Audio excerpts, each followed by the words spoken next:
What's up guys, welcome back to this YouTube channel.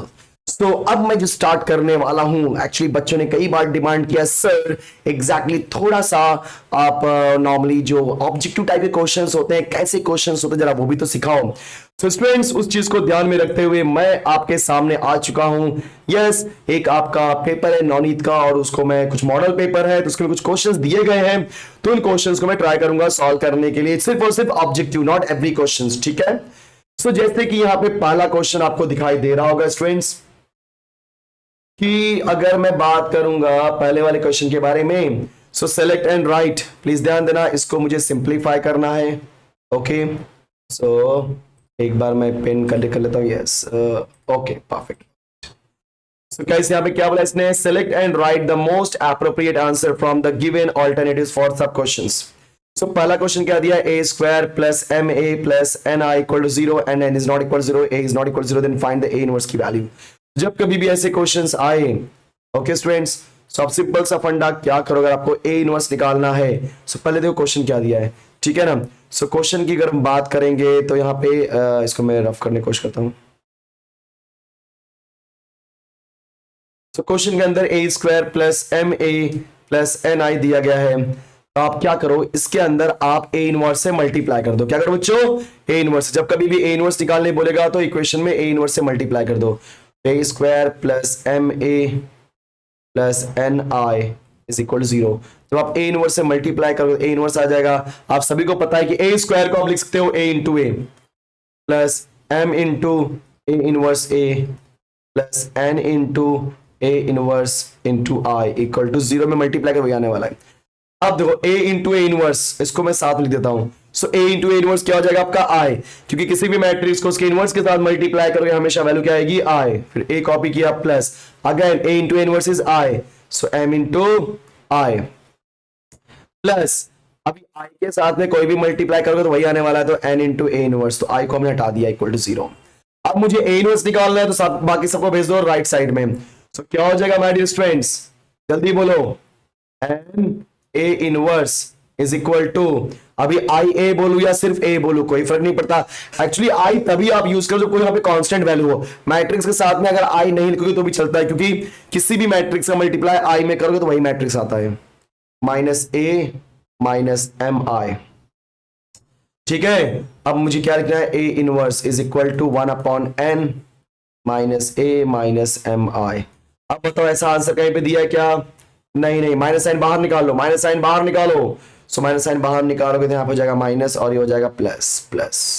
So अब देखो ए plus m आई यहाँ पे है माइनस, अरे वाह क्या बात है, B is the correct answer students, B is the correct answer. तो आंसर कैसे लिखना है आपको पता है ना, यस मैं फिर से रिपीट कर रहा हूं, B minus 1 upon n a plus m I, perfect. Now अगला क्वेश्चन, यहां पे आपको ध्यान रखना क्या दिया है, आपको निकालना है निगेशन, और किसका दिया है, इफ का। तो इसके अंदर इस 2 इज अ प्राइम नंबर को ले लो p, 3 इज ऑड को ले लो q।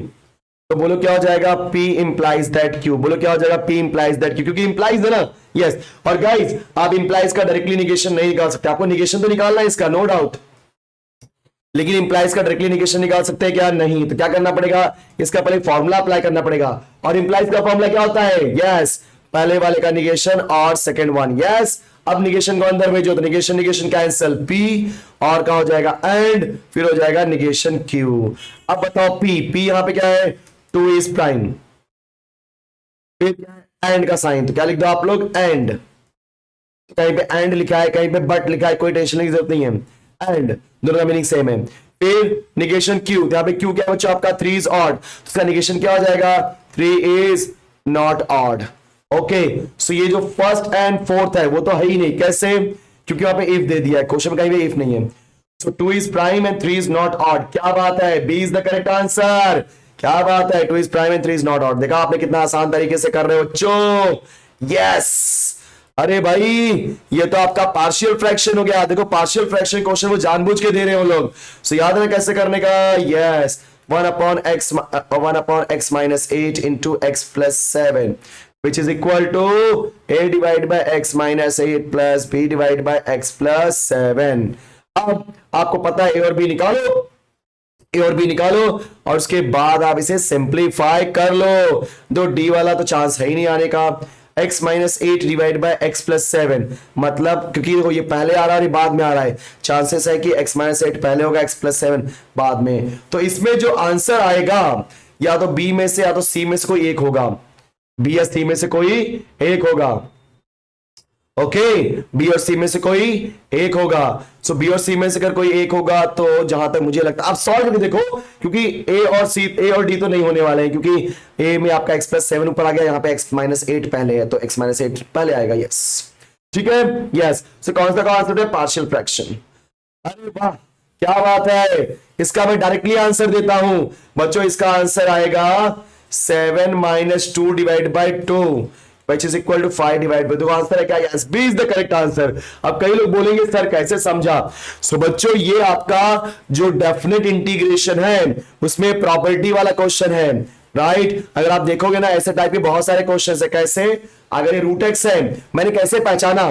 ऊपर रूट एक्स है तो नीचे भी रूट एक्स होना चाहिए। First point clear. उसके बाद नीचे ये दोनों को नंबर को ऐड करने के बाद वो नंबर आना चाहिए। 7 प्लस 2 9 माइनस एक्स है, मतलब प्रॉपर फॉर्मेट है। और ऐसे क्वेश्चन को डायरेक्टली कैसे सॉल्व करते हैं? डायरेक्टली आंसर कैसे लिखते हैं?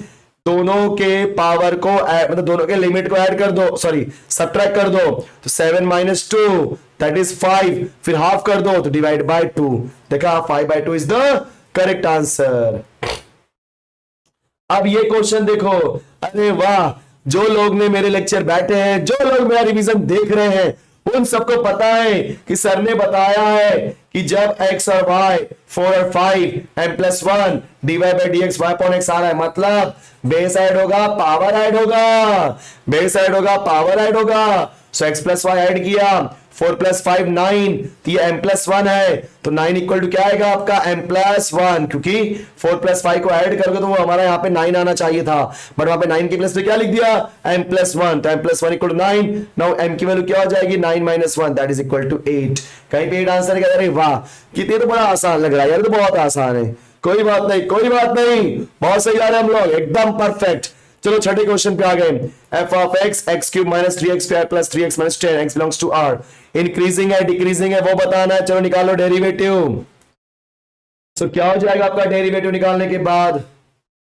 x क्यूब का derivative 3 times of x square minus 3 2 जा 6x प्लस 3, इसमें से 3 कॉमन लो, x square minus 2x plus 1। अब आप फैक्टर निकालो, 1 का ऐसा फैक्टर ऐड करने पे -2 आए, -1 तो x minus 1 x minus 1, perfect.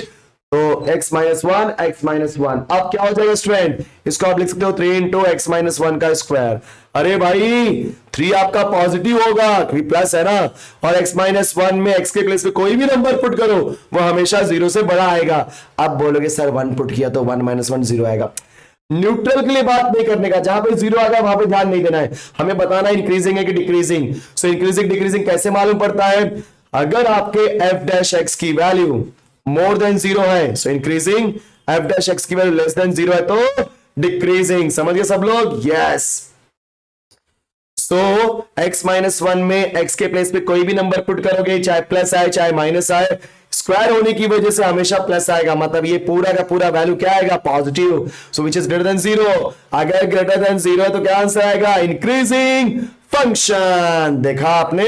Perfect.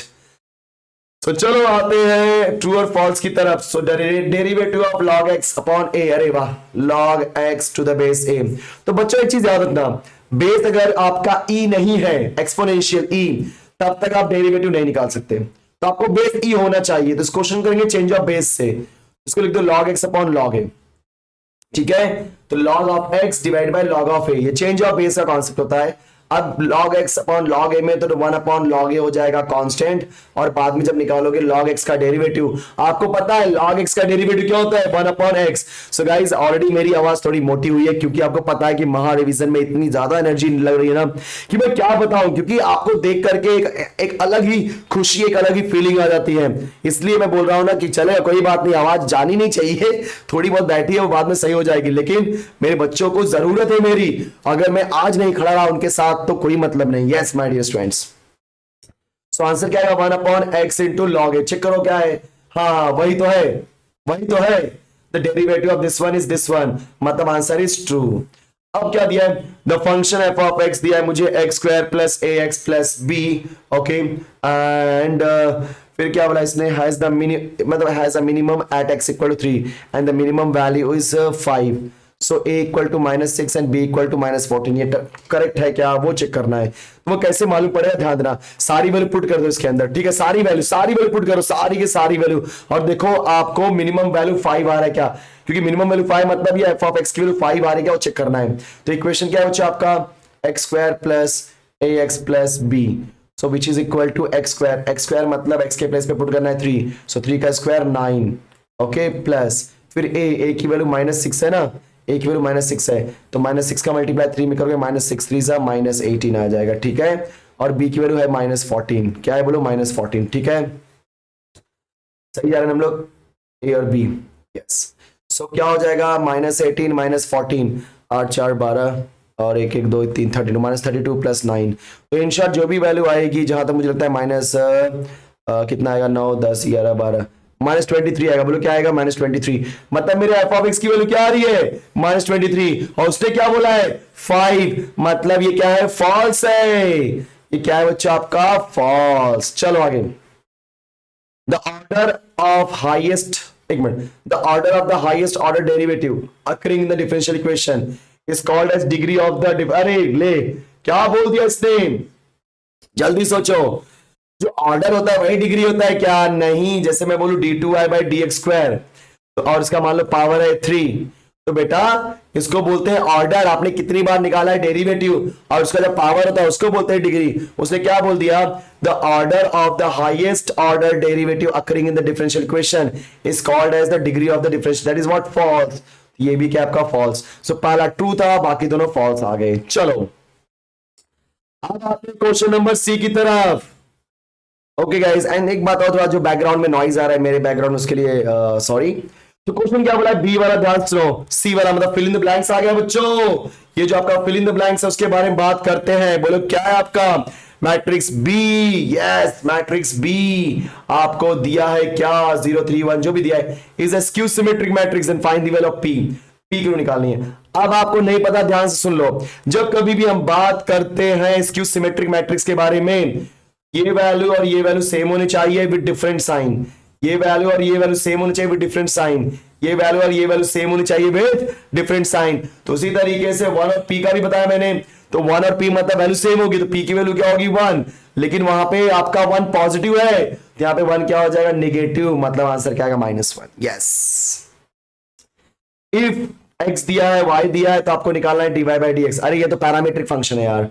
सो x की वैल्यू दिया है t into log t, okay, तो डेरिवेटिव निकालो dx/dt, मैं डायरेक्टली करूंगा फटाफट।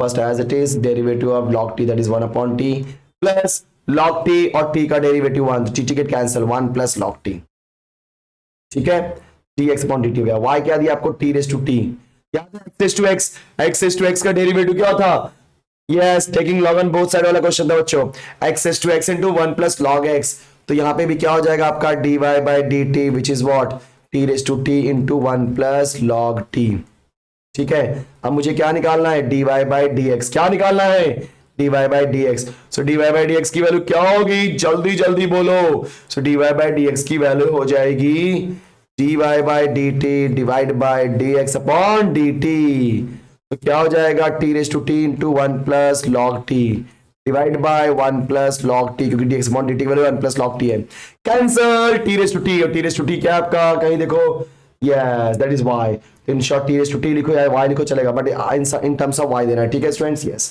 Now the degree of differential equation क्या होगा, तो मुझे ये बताओ इसका ऑर्डर क्या है, m, क्योंकि हमें 1 बार निकाला है डेरिवेटिव और यहाँ पे m बार निकालना है, तो मैक्सिमम कितना है, m है, इसका ऑर्डर क्या है, m। अब जिसका ऑर्डर दिया गया है उसी का ही डिग्री चेक करना है, इसका पावर क्या है 1, तो इसका बोलो और डिग्री क्या हो जाएगा 1। कुछ लोग बोलेंगे सर डिग्री m होगा क्या, अरे पागलो, ऑर्डर आपने किसका देखा, dm/y dx/m, क्योंकि वो m है ना, वो बड़ी वैल्यू है 1 से तो बड़ी, क्योंकि देखो दूसरे वाले केस में आपने dy/dx आपने एक ही बार निकाला है डेरिवेटिव, समझ आ रहा है? आपने एक ही बार निकाला है डेरिवेटिव, लेकिन वहां पे m टाइम्स निकाला हुआ है, तो m तो बड़ा हो गया। तो जो बड़ा होता है उसी को हम ऑर्डर चेक करते हैं, तो यहाँ पे m ऑर्डर है। ऑर्डर क्या है बच्चों? m। और आप जिसका ऑर्डर देखते हो उसी का डिग्री देखते हो, तो यहाँ पे पावर क्या हो जाएगा आपका? 1। समझ गए? यस, मतलब डिग्री क्या हो जाएगा? 1। क्लियर? तो ये हो गया हमारा एमसीक्यू टाइप क्वेश्चंस। क्लियर बच्चों? किसका? पेपर 1 का। चलो बीच के क्वेश्चन मैं नहीं कराऊंगा, मैं डायरेक्टली आता हूं पेपर 2 के पास, सेक्शन 2 के पास। एंड गाइस, ये जो आपका सेक्शन 2 है उसमें आऊंगा तो कहां गया? इधर आ गए ना? यस, सेक्शन 2 के क्या बोलो कौन से क्वेश्चंस हैं? Yes student, section 2। तो सेक्शन 2 के जो क्वेश्चंस है वो अब हम करने वाले हैं। बहुत मजा आने वाला है, देखते हैं कौन कैसे करता है। राइट, चलो स्टार्ट करते हैं। राइट स्टूडेंट्स, तो ऑलरेडी मैंने देख लिया। राइट, और कोई बात नहीं, आप पूरा एमसीक्यू देखो अच्छे से। The difference between face value, the difference between face value and the present value is called, क्या बोलते हैं? Bankers discount, true discount, bankers gain, cash value. जल्दी बोलो बच्चों। Yes, the correct answer is true discount. Formula याद होना चाहिए, अगर आपको याद होगा टीडी क्या था आपका? Yes, the difference between face value minus present worth, that is equal to true discount. Confirm? Yes. So बोलो true discount की वैल्यू क्या है यहाँ पे? Face value minus this one. An overall upward or downward pattern in an annual time series would be contained in which component of time series? Trend, cyclic, irregular, seasonal. अरे यार overall बोल दिया ना, upward downward से trend में होता है बच्चे, याद है ना? तीनों टाइप है, अपवर्ड डाउनवर्ड ट्रेंड में होता है, बताया था मैंने ये भी। Yes, if the corner points of the feasible region are 0, 10, 2, 2, 4, 0, then the point of minimum is what? अब आप सारी वैल्यू पुट करो, देखो किस पे मिनिमम वैल्यू आती है। जब मैंने 0, 10 पुट किया तो x पे 0 और y पे 10, तो 2 10s are 20, इस पे आ रहा है 20। जब मैं 2 2 पुट करूंगा, 3 2s are 6, 2 2s are 4, 6 plus 4 is 10। और जब मैं 4 0 पुट करूंगा, 3 4s are 12, 2 into 0 0, तो 4 12 आ रहा है। तो बचाओ, मिनिमम बोला है ना? यस, मिनिमम बोला है, इसलिए हम लोग क्या लेंगे? 10। और 10 किसका है? 2 2 का, 2 2 दिया क्या? यस बच्चों, सो ए इज द करेक्ट आंसर। अगर यहां पे बोला होता मैक्सिमम, तो हम लोग क्या करते हैं? मैक्सिमम का देखते हैं। ठीक है, चलो। अरे वाह, बोलना मत, ई ऑफ एक्स एम है और वी ऑफ एक्स भी एम है। ये सिर्फ और सिर्फ किसमें होता है? पॉइजन डिस्ट्रीब्यूशन में। किसमें होता है बच्चों? पॉइजन डिस्ट्रीब्यूशन में। Now fifth one, to use the Hungarian method, याद है ना असाइनमेंट प्रॉब्लम का? A profit maximization assignment problem requires covering all the profits to opportunity losses, then a dummy person or a job, matrix expansion, finding the maximum number of lines to cover all that। तो ये पहला option correct है। yes, so to use the Hungarian method, a profit maximization assignment problem requires क्या? converting all the profits to the opportunity losses। याद है ना, हम लोग क्या करते थे? जब भी हमारा मैक्सिमाइजेशन क्वेश्चन होता है तो मैक्सिमम वैल्यू को लेते थे और सब में से उस वैल्यू को मतलब उस वैल्यू में से सबको सब्ट्रैक्ट करते थे। यस, परफेक्ट, हो गया हमारा फिफ्थ वाला। क्वेश्चन नंबर 6 क्या बोला है? द सीडीएफ पूछा है, CDF of the discrete random variable. देखते क्या होता है, समझते हम लोग। एफ ऑफ -3, अरे एफ ऑफ -3 का सीडीएफ क्या होगा? सोचो, ये हमारे रेंज में ही नहीं है मेरे माय डियर स्टूडेंट्स। अगर रेंज में नहीं है तो उसकी वैल्यू क्या हो जाएगी? 0। ये मत देखो, सब लोग समझ रहे क्या मैं बोल रहा हूं? सो अगर रेंज, क्योंकि -3 हमारी जो वैल्यू है -2 से 2 तक है, -3 तो यहां पे आने वाला है जो कि है ही नहीं रेंज में, तो उसकी वैल्यू क्या हो जाएगी? 0। Yes, answer A is the correct answer. Now अब हमें क्वेश्चन दिया है, द बायर, ट्रू और फॉल्स में the buyer is legally allowed 6 days का ग्रेस पीरियड। जल्दी बताओ क्या होता है? Buyer is legally allowed 6 days का ग्रेस। अरे नहीं यार, फॉल्स है ये तो। कॉमर्स वालों नाक मत कटाओ। राइट, सो क्या आएगा आपका? फॉल्स। समझ गए? Yes. Second, the PMF of the discrete random variable x is given. Okay, फिर क्या बोला? एक्स दिया 0 1 2, पी ऑफ एक्स दिया है, then E of x equal to 2p। अब बताना है ट्रू है कि false. So E of x equal to 2p, उसके लिए हमें क्या करना पड़ेगा? इसको सिंप्लीफाई करने का। तो ई ऑफ एक्स का आपको फॉर्मूला पता ही है, क्या होता है? X into summation of x into P of x. देखते हैं 2p आता है क्या, चेक कर लेते हैं। तो summation of x into P of x, तो 0 into Q square that is 0, 1 into 2pq मतलब 2pq plus 2 into P square that is 2p square. तो इन शॉर्ट हमारा यहाँ पे क्या हो जाएगा आपका e ऑफ x की वैल्यू, इसमें से 2p कॉमन ले लो, 2p गया बाहर, क्या बचेगा p प्लस क्यू, क्योंकि यहाँ पे 2p गया, एक p बचेगा और यहाँ पे 2p का q बचेगा। आप सबको पता है p प्लस क्यू की वैल्यू क्या होती है 1।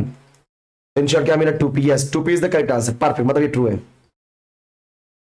If u equal to x minus a and y is equal to y minus b, then b of x comma y is yes।